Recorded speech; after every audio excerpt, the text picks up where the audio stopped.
नमस्कार किसान बंधु। आप इस वीडियो में देख सकते हैं किस तरह महिला होकर भी किसान का काम करती है और यह कहां से कहां तक पहुंच गई। क्या क्या दिक्कत परेशानी हुआ, तब इसे अनुभव होने के बाद आज खुद घर बैठे कैसे कमा रही है। और हाँ किसान बंधु, इस वीडियो को पूरा देखें और एक दूसरे को भेजें और इस चैनल को सब्सक्राइब जरूर करें, लाइक शेयर करें ताकि सभी को जानकारी मिल सके। और हम समूह से जुड़ के जो आजीविका का रूप में काम किए और उसी तरह फिर हम खेती बाड़ी संबंधित कार्य किए और फिर प्रधान से पहले तो हम एसएचजी में जुड़ने के बाद फिर हम खेती बाड़ी आजीविका का रूप में हम काम किए और उसके बाद हम जो 21-22 में हम जो बीआरसी का एक दुकान किए। तो इसमें हमें जैसे कि प्रधान का भैया सब जो था तो उसमें हमको प्रशिक्षण मिला और हम लोग को महीने में एक बार दो बार प्रशिक्षण मिलता था दीदी लोग के साथ में। और फिर उस तरह से दीदी लोग का निर्णय हुआ कि क्या करना चाहिए, जैसे कि जैविक खाद दवा इस सब के बारे में कैसे उपलब्ध होगा, कैसे आप लोग कीजिएगा जो कीजिएगा। तो फिर दीदी लोग का ही सलाह से मेरा जो निर्णय हुआ दीदी लोग का, तो फिर जो जैविक संसाधन केंद्र का बोला कि एक दुकान टाइप का होगा जो कि उससे ही हम लोग लेंगे, दवा भी लेंगे खाद भी लेंगे, मार्केट में नहीं लेके हम यही करेंगे। तो उस तरह का एक दुकान हो जाएगा तो अच्छा होगा। तब फिर जो हम लोग का जो प्रधान का भैया लोग था तो इन लोगों ने फिर निर्णय लिया और जो गांव में प्रचार प्रसार करने का जो था तो काफ़ी मेहनत उन लोग भी किए और हम भी किए। इन लोग का सहयोग से आज मेरा ये बीआरसी भी है और हम जो अपना अनुभव जो बताएंगे 4-5 साल से, हम 21-22 से अभी 26 तक हम अभी किए हैं जो उसके बारे में बताएंगे। तो हम तो 21-22 में किए दीदी। कोई भी चीज़ करने के पहले तो परेशानी होता है, पहले परेशानी भी हुआ जो हम सीखने में भी गए और दीदी सबको भी सिखाए और फिर पहले दिक्कत आया बेचने में भी और बाद में फिर उसी तरह फिर हम जो गंदरपुर कृषि उत्पादक समूह नाम से जो पीजी हुआ तो पीजी में फिर हम जुड़े। पहले तो हम गांव में ही, तो गांव में 100-150 परिवार तक ही पहुंच पा रहे थे। बाद में हम जो कृषि उत्पादक समूह हुआ तो उसमें पीजी में हम उसमें भाग लिए, सदस्य बने और सदस्य बनने के बाद फिर हमको एपीओ से डिमांड आने लगा। एपीओ से डिमांड आने लगा तो हमको जो परेशानी होता था हमारी जो दुकान गांव गांव घर में जाके बेच बनाना भी और बेचने में भी दिक्कत हो रहा था।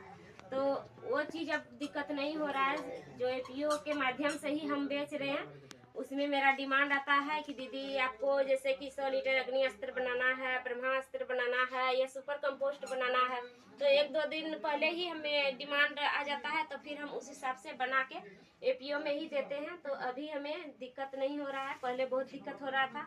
और जो भी समय अब हम लगा रहे हैं तो बीआरसी का दवा और खाद ये सब बनाते हैं और फिर नर्सरी भी करते हैं। ये तो दीदी, ये हम लोग का उद्यमी दीदी है यहाँ का। ये दुकान जैसा लग रहा है कि नहीं? तो ये इसी मकसद से बनाया गया था कि हम लोग का प्रवृत्ति है, हम लोग कहीं जाते हैं तो हम लोग ऐसे ही कोई सामान रखा रहेगा तो नहीं लेते हैं, है ना। लेकिन जब वो दुकान जैसा बढ़िया रहेगा तो हमको भी अच्छा लगता है, चलो वहाँ से अच्छा सामान मिलता है ना। जैसे आप साड़ी लेने जाते होंगे, कपड़ा लेने जाते होंगे, कोई ऐसे 10-12 कपड़ा से ऐसे फेंका हुआ रहे तो आप वो लेंगे या फिर पैकिंग रहेगा वो लेंगे? पैकिंग रहेगा वो लेंगे ना। तो कहानी बिल्कुल वैसा ही है, ठीक है ना। सामान भले कितना भी अच्छा रहेगा लेकिन वो दिखना भी अच्छा चाहिए, है ना। तो जो हम वहाँ बता रहे थे कि हम लोग गोबर खाद से ही संशोधित सुपर कंपोस्ट बनाते हैं, उसको नाम दिए हम लोग सुपर कंपोस्ट।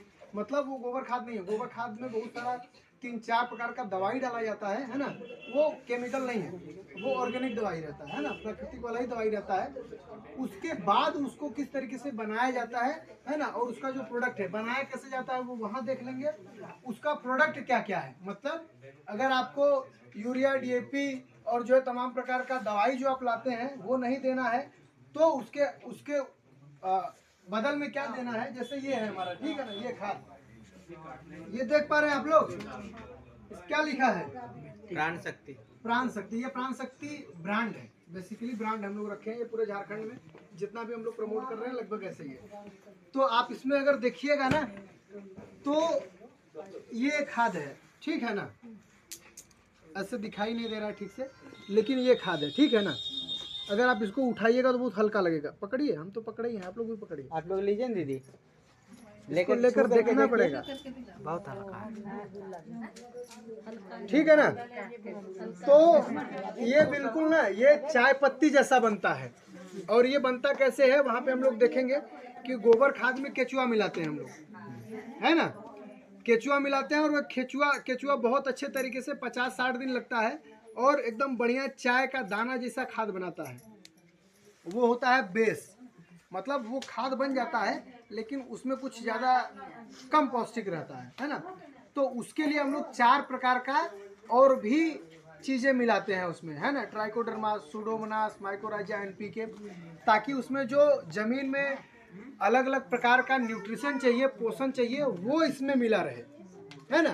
तो वो इसमें मिला रहेगा। तो जब थोड़ा सा, जैसे हम लोग जब एक पौधा लगाते हैं तो केवल एक मुट्ठी देते हैं, पौधा लगाते हैं जब ना थाला बनाते हैं तो एक पौधा के पास में ऐसे एक मुट्ठी वहाँ रख के मिट्टी में मिला के और लगा देते हैं, समझ गया ना। ऐसा ही पूरा करते हैं। अब इसको पौधा के पास रख के मिला करके लगाइए, चाहे इसको छीड़ दीजिए, आपके अपने ऊपर है, जाएगा तो खेत में ही, है ना। तो इस तरीके से ये खाद बनता है, ठीक है ना। तो ये केमिकल कुछ नहीं है इसमें, ये पूरा जैविक है ना, कंप्लीटली जैविक है। तो इस तरीके का ये खाद हम लोग बनाते हैं और ये ऐसे ही बहुत सारा दीदी बना के रखता है। जब यहाँ पे सारा, जैसे हमारा बौरजोर में, हमारा पत्थरगामा में, गोड्डा में जितना भी डिमांड आता है किसान का, यहाँ से हमारा जो एफपी है उसके माध्यम से जो है लोगों तक पहुँच जाता है, ठीक। ये तो हो गया हमारा खाद जो जमीन में मिलाते हैं। उसके बाद बहुत सारा दवाई देते हैं, है ना। जब पौधा बड़ा होता है तो दवाई भी तो देना पड़ता है ना। थोड़ा सा इधर देखेंगे, ठीक है। तो पहले हम लोग क्या करते थे कि बहुत अच्छा दवाई हम लोग बनाए और ऐसे शीशा पहले, इसके पहले तो वो पानी जो पीने वाला बोतल होता है ना उसमें देते थे, ठीक है ना। तो उसमें देते थे तो क्या होता था कि पहली चीज ये कि हाँ, इस तरह का बोतल में। तो पहली चीज ये कि अगर किसी को इसमें दवाई दीजिएगा तो वो लेगा क्या, नहीं लेगा। वो बोलेगा क्या पानी का बोतल में दे दिया है भाई, भले इसके अंदर अच्छा चीज है लेकिन लेगा नहीं लोग ना। ये हम ही लोग का ऐसा है भाई, ऐसे थोड़ी लेंगे, हमको अच्छा लगना चाहिए ना। अब सोचिए इस बोतल में और इस बोतल में कितना अंतर है। अब किसी को दवाई देना है तो ये लेगा कि ये लेगा, है ना। तो इस तरीके का ये ब्रांडिंग पैकेजिंग क्या चीज है, अंदर सामान एकदम बढ़िया है भाई, दवाई एकदम परफेक्ट है, कोई दिक्कत नहीं है, ठीक है ना। लेकिन इसमें एक चीज ये हो गया, अब ये पूरा सेफ्टी है। हाँ, सेफ्टी। आप इसको, इसका 6 महीने का वैलिडिटी है, मतलब 6 महीने तक इसको रख के आप उपयोग कर सकते हैं। तो आप आराम से इसमें रख दिए और सुंदर से एकदम लिखा हुआ है। और यहाँ पे इसमें कुछ नहीं लिखा था तो दीदी को कैसे उपयोग करना है अगर बताइएगा और भूल गई तब क्या करेंगे। और इसमें हम लोग क्या किए कि बहुत अच्छे से सारा लिखे हैं कि भाई ये किस चीज़ के लिए दवा है, क्या काम करता है, कितना दवा मिलाना है पानी में, फिर मिला के देना है, ये सारा चीज बहुत अच्छे तरीके से लिख दिए हैं। देखिए एकदम सुंदर तरीके से लिखा है। अगर 1 से 15 दिन का पौधा है तो 25 ml दवा को 15 लीटर पानी में मिला दीजिए और उसके बाद छिड़काव कर दीजिए। मात्र 25 ml हार्ड दवा है ये, 25 ml से, ठीक। बाकी यहाँ 15 से 30 दिन का है तो 50 ml मिलाना है, 30 दिन से ज्यादा है तो आप 100 ml मिला दीजिए, है ना। लेकिन पानी का मात्रा 15 लीटर इसमें लिखा हुआ है, बकायदा सब लिखा हुआ। तो इसलिए है, और क्या क्या काम करता है वो भी लिखा है ना, कि रस चूसक कीटा वगैरह लगा है तो उसको भी भगा सकता है, मार सकता है। तो इस तरीके का चीज है। इसीलिए हम लोगों ने बहुत सारा काम किया कि नहीं भाई इस तरीके का हमारा पैकेजिंग होना चाहिए, ताकि मार्केट में जब चीजें जाए तो ऐसा ना हो कि क्या ला के रख दिया, ऐसा हो कि हाँ ये मार्केट को भी बीट कर पाए, लोगों को समझ में ना पाए कि नहीं अच्छा चीज है, ओरिजिनल चीज है ना। दिखना भी बहुत जरूरी है, मतलब जो दिखता है वही बिकता है भी ना। तो दिखना बहुत जरूरी है। इसके भले अंदर कितना अच्छा दवाई हम लोग बना देंगे, दिखेगा नहीं तो बिकेगा नहीं। तो कहानी समझ गए ना कि रिक्वायरमेंट क्या है कि अगर हमको प्राकृतिक खेती करना है तो उसके लिए हमको हम इस तरीके से खाद बना सकते हैं, है ना। और यहाँ पे बनता है। अब हमारा काम इतना होता है जिस किसान को चाहिए हम लोग सारा, जैसे मान लीजिए 50 किसान हुआ, हमारा यहाँ पे एफपीओ को ऑर्डर देता है, हम दीदी को बोलते हैं, दीदी अपना बना के रख देता है, यहाँ से लेकर चला जाके अपने किसान को दे देना, है ना। और बहुत अच्छे तरीके से इसमें लिखा है, तो डालने में भी दिक्कत नहीं है। नहीं। आराम से किसान अपना पढ़ा या नहीं पढ़ा तो बच्चा से पढ़वा लिया, किसी से पढ़वा लिया, फोन किसी से पूछवा लिया, अपना करके वो डाल दिया। और अच्छे से इसको, अब इसमें टेंशन नहीं है कि ये फटेगा, ये होगा वो होगा, सुरक्षा के दृष्टि से भी बहुत अच्छा है ना। तो केवल जैविक करना बोल के नहीं होता, उस पर बहुत काम किया हम लोगों ने, है ना। और लगभग सोचिए कि ये अब जाके पिछला 2-3 महीना से हम लोग ये काम कर पाए, है ना। और पिछले 3 साल से लगातार इस पे काम कर रहे हैं, लेकिन संशोधित करते तब जाके ये इसमें तैयार हुआ है ना। कल को और कुछ अच्छा स्थिति होगा तो और कुछ हम लोग बनाएंगे बढ़िया इस तरीके का। तो ये बेस्ट कितना दिन तक रहेगा सर? कितना दिन तक? 6 महीना। 6 महीना के लिए ये 6 महीना है। मतलब ऐसा क्या है कि अगर आप 1 लीटर खरीदिएगा ना, 1 लीटर, तो ऐसा मान के चलिए कि 5-7 कट्ठा में अगर आपने कोई सब्जी वब्जी लगाया है तो 5-7 कट्ठा के लिए आराम से जो है ये चलेगा, चल जाएगा। 1 लीटर खरीदिए, आराम से दीजिए, कोई दिक्कत नहीं। मतलब ये जब तक उसका लाइफ रहेगा तब तक हम इसका उपयोग कर सकते हैं आराम से 6 महीना कौन सा सब्जी चलता है? कोई भी नहीं, 3-4 महीना तक 3-4 महीना चलता है, इसके बाद 3-4 महीना तक तो केवल सब्जी नहीं, आप कोई सा भी चीज में इसको दे सकते हैं, कोई सा भी खेती में, धान गेहूं मक्का ये वो जो भी करते हैं सब दे सकते हैं।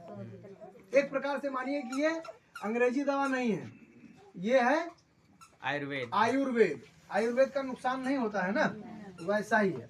आप दीजिएगा तो उसका नुकसान नहीं होगा, ये फायदा ही। मात्रा से ज्यादा पड़ गया तो कोई बहुत नहीं, बहुत ज्यादा नहीं पड़ना चाहिए। जैसे अगर इसमें 25 ml, अब 30 डाल दीजिएगा तो कोई दिक्कत नहीं, लेकिन 25 का आप 100 डाल दीजिएगा तब नुकसान होगा। हार्ड दवा है ना, जैसे आप अंग्रेजी दवा 1 टैबलेट का 4 खा लीजिए तो नुकसान होगा ना बाद में। बिल्कुल वैसा ही कहानी है कि जितना लिखा है थोड़ा बहुत आगे पीछे से कोई दिक्कत नहीं, लेकिन बहुत ज्यादा नहीं है ना। इसीलिए रिकमेंडेड डोज लिखा हुआ है, तो हम लोग का भी है। हम लोग 1 थाली खाना का 4 थाली खा लेंगे तो भाई अपच हो जाएगा, अपच तो होगा तो ही। नियम ही है प्रकृति का। जी सर। तो इस तरीके का चीज है, तो ये चीजें अच्छे से लोगों तक पहुंचे, इसके लिए इस तरीके का सिस्टम सेंटर हम लोगों ने बनाया। और इस तरीके से बनाया ताकि लोग आए तो उनको बिलीफ हो, उनको विश्वास हो, उनको समझ भी बने कि हमको करना है तो यहाँ से हमको खाद भी मिल जाएगा, संशोधित इस तरीके का खाद मिलेगा, हमको दवा मिला है तो इस तरीके का दवा मिलेगा। अब इसमें अलग अलग दवा है, हम लोग जैसे अग्नियास्त्र बेचते हैं, है ना। तो अग्नियास्त्र इस तरीके का है कि भाई 15-20 दिन का पौधा हुआ, इसके बाद डालना, आप हर 15 दिन पे इसको डालिए। जैविक खेती का मकसद ये नहीं है कि जब कीड़ा लगेगा तब डालना है। जैविक खेती का मकसद ये है, एकदम समझ लीजिए, जैविक खेती का मकसद ये है कि कीड़ा लगे नहीं लगे, एक नियम जो बना है, हाँ, उसमें हमको वो डालना पड़ेगा। जैसे इसका 15 दिन का है, तो आप हर 15-16 दिन पे, 17 दिन पे समय अंतराल पे उसको समय निश्चित अंतराल समय अंतराल पे उसको आप डालते ये रहिए। इंतजार नहीं करना है कीड़ा लगेगा तब लगेगा, वैसा नहीं करना होगा। पहले से ही हम उसका रोकथाम के लिए उपाय कर हमारा रहे हैं। ये है कि हम भाई नियम से इसको जो है अपना डालते रहें। हर 15-16 दिन पे अपना अंतराल पे इसको देते रहेंगे, समझ गए ना। तो ये है, ये बेसिकली कीड़ा वीड़ा नहीं लगे उसके लिए होता है, और लग जाए तो भी ये काम कर देता है। ठीक, ये हो गया मल्टीसीड। ये विटामिन है, जैसे आप लोग विटामिन पीते हैं, हम लोग विटामिन पीते हैं, कभी डॉक्टर कुछ हो गया तो बोलता है विटामिन ले जाओ भाई, पियो धड़ाधड़, है ना। वैसा ये विटामिन है। जब पौधा में फूल वगैरह आने लग जाए स्पेशली तब ये दिया जाता है ना। इसका भी हाँ, इसका भी डोज वगैरह उसी तरीके से लिखा हुआ है ना, कि लगभग जो है 50 ml 15 लीटर पानी में मिला के देना है। तो जब ये फूल वगैरह आता है तब से स्टार्ट कर देना चाहिए देने, हर 12-15 दिन पे दे देना चाहिए, ताकि फूल ज्यादा से ज्यादा आता है। इससे आने से, इससे डालने से होता है कि फूल मरता नहीं, गिरता नहीं। ज्यादा फूल होगा तो फल भी ज्यादा होगा, फल भी ज्यादा है ना। और इसका मूल्य क्या है? हाँ? इसका मूल्य इसका 200 ना, इसका 200 है, इसका 250 है। मतलब ऐसा है कि भाई अगर आप 200 लगाइएगा तो आपका एक सीजन, मतलब एक फसल आराम से निकल जाएगा। 10-12 जो भी डिसमिल आपका एरिया है एकदम निकल जाएगा, समझ गया ना। तो ये खाद का, हाँ? खाद का ये 150 रुपया पैकेट, 10 kg का है। 10 kg का। बात वो नहीं है, बात ये है ना, हो सकता है कुछ लोग को महंगा भी लगे, लेकिन आप सोचिए, आप ये सोचिए कि आप इससे अपना जमीन को भी बचा रहे हैं, आप अपना सेहत को भी बचा रहे हैं। बिल्कुल। कल को आप, ये महंगा लग रहा है लेकिन आप केमिकल डाल रहे हैं सस्ता के चक्कर में, और सोचिए हर उससे चीज में बीमारी हर होगा चीज तो में, उसका भी तो आपको पैसा देना पड़ेगा ना जी। देता है ना डॉक्टर को। डॉक्टर के पास जाइएगा तो बोलेगा 500 का ये है, तो आप दे ही दीजिएगा, वहाँ निगोशिएशन नहीं चलता है। नहीं महंगा है सस्ता है, ये नहीं चलता है। तुरंत धड़धड़ा के आप पैसा निकाले, बोले भाई हमको सही होना है, पैसा लो करो, है ना, नहीं रहेगा दूसरा से लेके करिएगा। तो हम लोग जो प्राकृतिक जैविक खेती का बात करते हैं वो इसलिए नहीं है कि बस केवल अच्छा उपज हो, इसलिए नहीं। हम लोग इसलिए करते हैं ताकि जमीन का स्थिति सही रहे भाई, जमीन में खराबी नहीं होना चाहिए, है ना। हमारा जमीन स्वस्थ है तो समझिए कि आपका सब स्वस्थ रहेगा। जमीन स्वस्थ